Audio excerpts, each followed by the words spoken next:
So hello, Ville Jankeri. Thank you for being here with us. Ville is the director of the movie Forest Giants, which is performed online this year at the Nordic Filmtage in Lübeck. Ville, do you think you could say that wood is some sort of the Finnish gold, because wood is so important for Finland under many circumstances? Go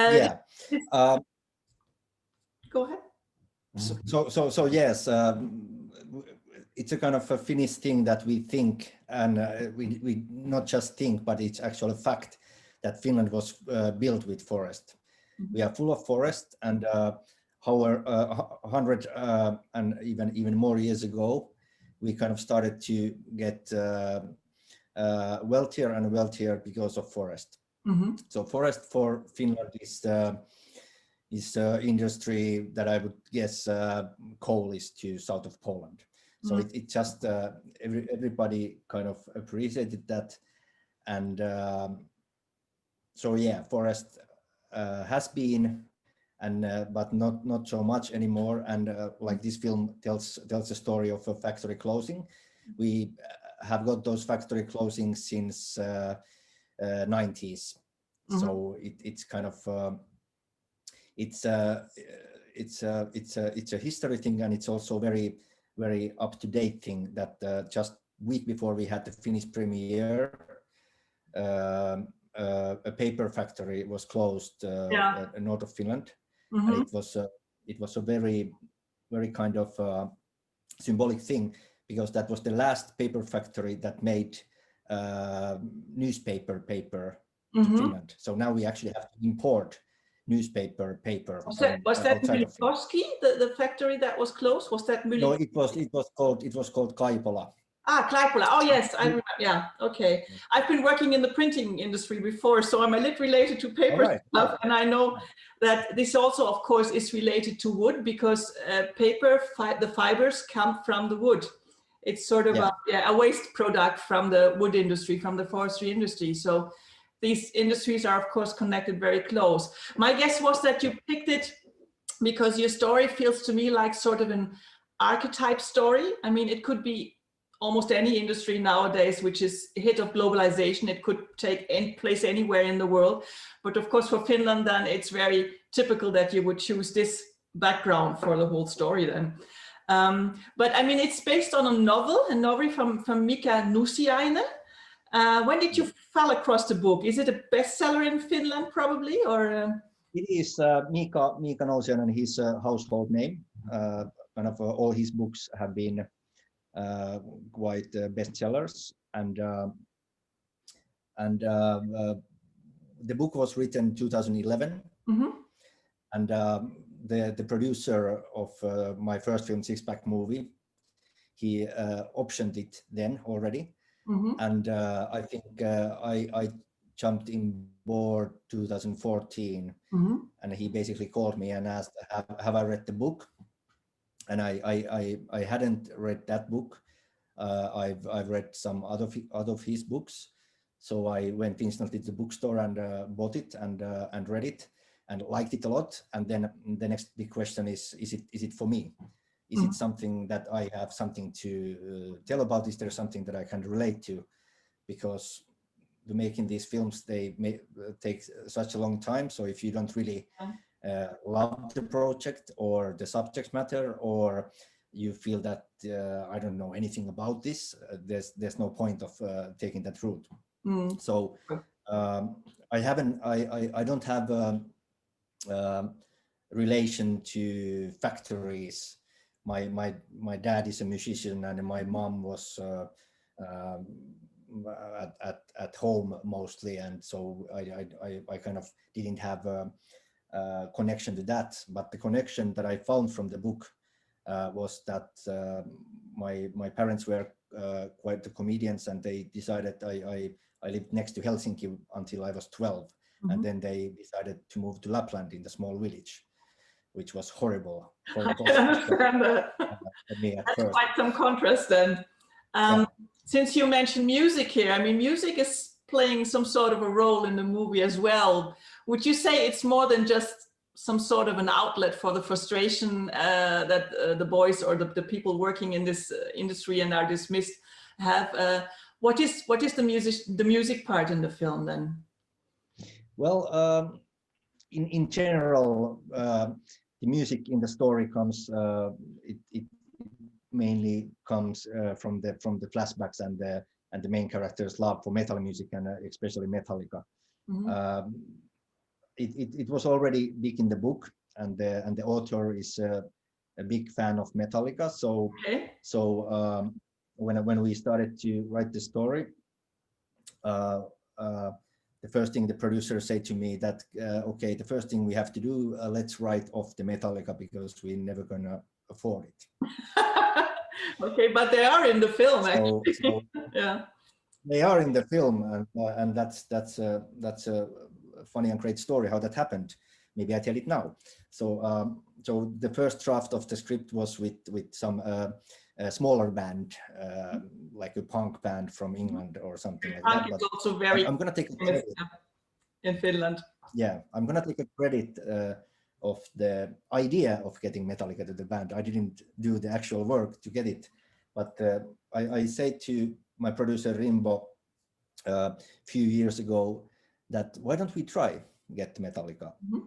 And I mean, we don't lose anything by trying. Mm-hmm. So then we started contacting. They have like 5 managers in different areas of their business empire. So we started to send them emails, and for months nothing. But then at some point there was an email back. So what is this thing? Mm-hmm. So then okay, now we are actually talking with them. Mm-hmm. So then we started to write beautiful letters. The author wrote beautiful letters, which basically the message in the letters was that Finland is a metal country. Finnish people listen a lot of metal music. Mm-hmm. The other thing is that Metallica is a very important part of the story, and for the main characters, and we don't have that much money. That was the kind of the essence of the letter that we sent them.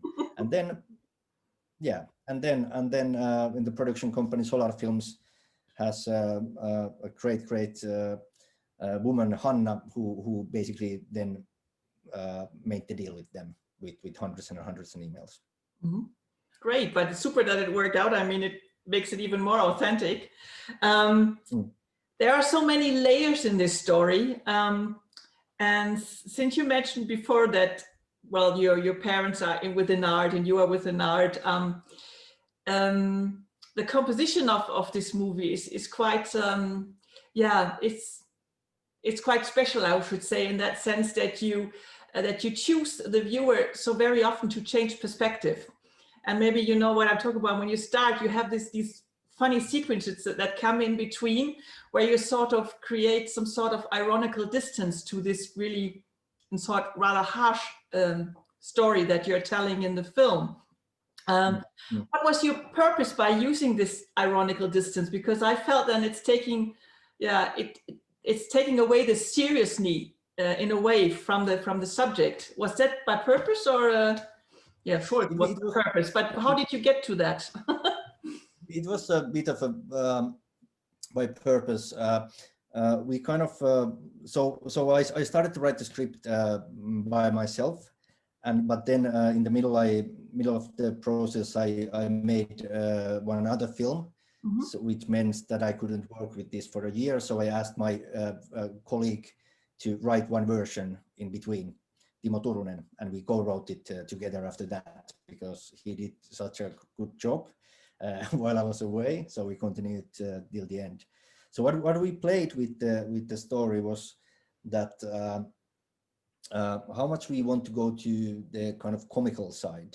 Mm-hmm. Do we want to go more there or less? And quite early it was like it's a serious story, and it's an up-to-date story, and it's a real thing which is happening. Mm. So and it's kind of harsh. So we kind of balanced it with the lighter side.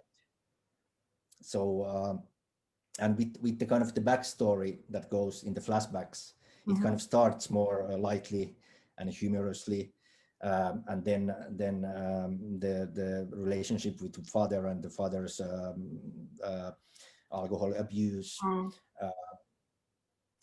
That also we wanted to kind of treat, not in a cliched way. We kind of went towards the cliched and then we turned. So we kind of the classical story of Finnish film, the violent alcoholic father. We didn't do that. So we kind of tried to make a fresh angle to that. I think you very nicely. It's just you tell the facts. That's the way it is, and you don't try to cover it up or something like that. But my message I took from it, maybe I understood it the way that you say as well. Well, okay, this is globalization. We know all these problems. There's no use crying about this because the world is going to change. And you're putting this mirror up against them. And then in the end, I mean, the message is clear, get your ass up and do something yourself because you can do something. You don't have to sit there and just wait what happens around you. So that was maybe a nice contrast creating there, contrasting that and say, okay, that is globalization. We have to fix that. Yeah. But getting to characters, You know, I mean, I don't have a solution how not to close those factors. So my job or our job is to show how does it feel, how does it happen, and then maybe hopefully give some hope in the end. Yeah, at least you can always try. You can always give it a try. Nothing's going to happen there. But how did you find your characters? I found out that actually Jussi Vatsanen has been in Lübeck because we screened in 2011. I think we screened 2010. I think it was Lapland Odyssey. So when I started watching the film, I said, I know this fellow. I've seen him somewhere before. So I think that was his first feature film then. I think Lapland Odyssey. He was completely new. I think so. Yeah. So he's had a career of about 10 years now. So he's quite a well-known actor in Finland by now. And so is... Yes, and so is the fellow playing Janne, Hannes Suominen. I mean, they're both very famous.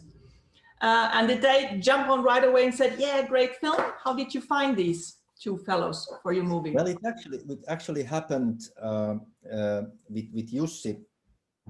I mean, of course, I've seen Jussi throughout his career. I never worked with him before. Okay. But I think I had an audition for him for the first film, but then he didn't get the part. But but what happened with Jussi was that Jussi actually, he told me that he read the book when it came out, and he thought if somebody is going to make a film out of it, I want to play the main. Okay, main. Great. And Jussi's reason for that is because Jussi is the boy of a farmer, so he's from the countryside.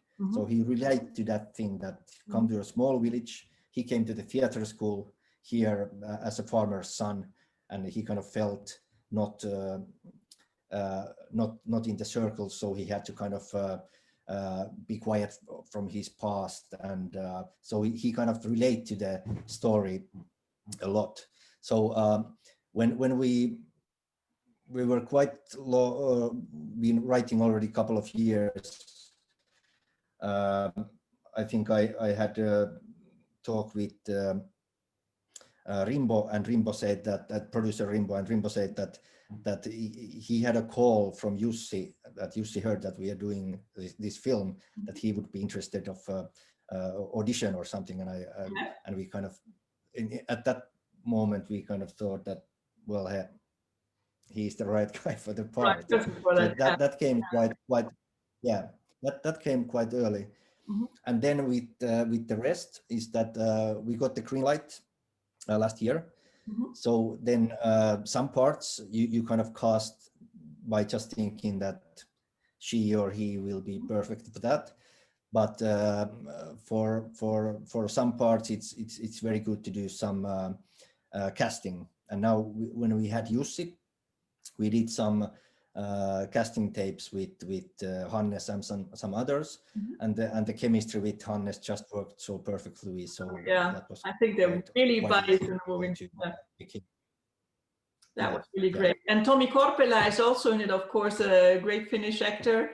He has this smaller part, but nice to see him again in a movie. We don't see Finnish films that often in Germany, unfortunately. So I was very pleased to see him there. So I think you had quite a good time then, because everything is very harmonic and very nicely balanced. What are you up next to then? So this film is ready now. How was it received in Finland? It has been shown in Finland already? It has been premiered? Yes. Mm-hmm. So it was.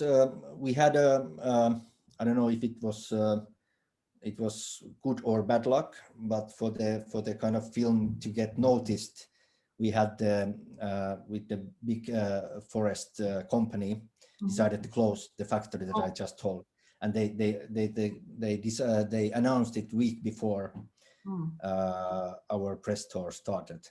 So the whole press tour was the first question was about that how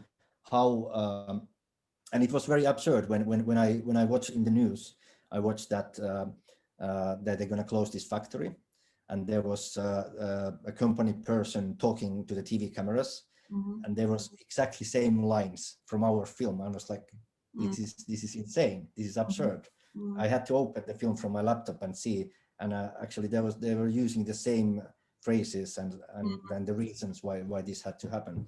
So we got quite good media coverage because of that, and reviews were very good. And although, as you know, we are now in the COVID times, so there was we opened the film theaters. Let me think about it. Or the first Finnish films came out end of July, and they didn't do that well. And there were, I think, 3 films. And before our film, there was also The Game is People Play, which is gonna be shown also in Lübeck. So we opened quite okay, thinking of the times, but then it kind of sped up a bit, and I think today we could go over 75,000, which in normal times it would be double, and it would be a huge success. So let's see how long it goes. I don't think it's been going okay. Yeah, I mean it's as I said, it's a story that could really take place anywhere, because the problems with globalization, like making decisions over people's head, and the workers downstairs, they don't understand what's going on, because as you also say in this film, I mean, they have big figures. They have, is 10% plus not enough, you know, to keep a factory going? But I think that could be just anywhere. This is just the same experience that many people have nowadays. You know. Yeah, I actually used my friend for consulting of the layoff meetings. What happens? So they do that. Yeah, I used my friend who worked in Microsoft, so it was completely different industry, and exactly the same things. I wouldn't say that they really dismiss people when you work for Microsoft in these days. We need digitalization. But getting back to that was in fact one thing that I asked myself. Do people really just sit there in Finland and say, okay, I get dismissed, I'm going to sign this paper? Because in Germany they would sue you. They would get a lawyer and they would sue you and say, okay, I want my job. I need to keep my job. Is it really justified that they, you know, kick me out?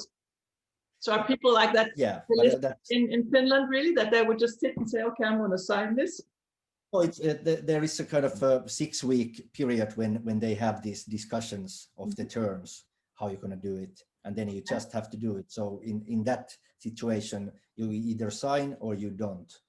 If you don't, you keep your work for a while, but so it's a decision. Yeah. And I have to say about that scene, when we were shooting it in an old factory which was closed 10 years ago, and those extras were local extras.